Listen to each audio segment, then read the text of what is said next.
Kukhona-ke ubhuti obuzile ukuthi-ke engabe kuchaza ukuthini ukuphupha igundwane, noma ngingasakhumbuli kahle ukuthi ubebuze wabeka kanjani, kodwa-ke bekulapho nje ukuthi igundane lichaza ukuthini ebusheni-ke.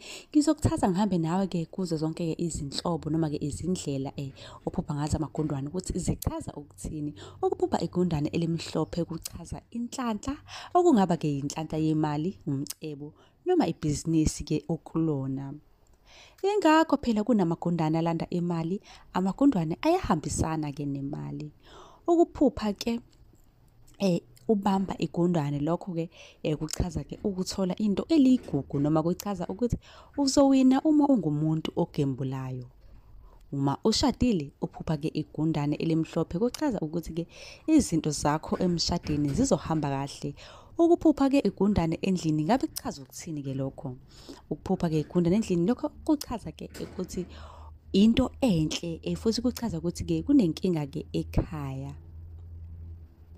Ukuphupha-ke igundane elimnyama kuchaza amaxoki nabantu abayizitha.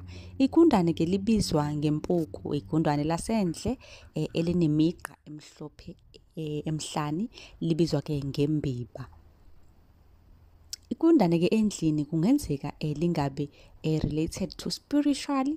Amagundwane-ke ahamba imigodi yonke indawo, ahamba-ke efuna ukudla yonke indawo. Ukubona igundane endlini can have two meanings, kungaba-ke nezincazelo ezimbili ezihlukahlukene. Kungenzeka ukuthi-ke igundane lizochaza ukuthi kunesimo esingekho sihle esizokwenzeka ekhaya lapho ohlala khona.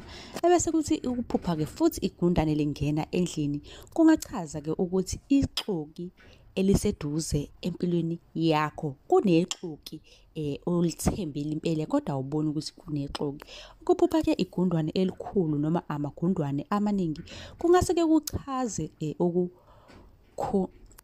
ukukhungathwa, izinkinga ezingaphezu-ke kwakho nawe ezikuhlulayo nje empilweni yakho enzima kakhulu. Amagundwane amancane amaningi achaza-ke ukwanda kwezinkinga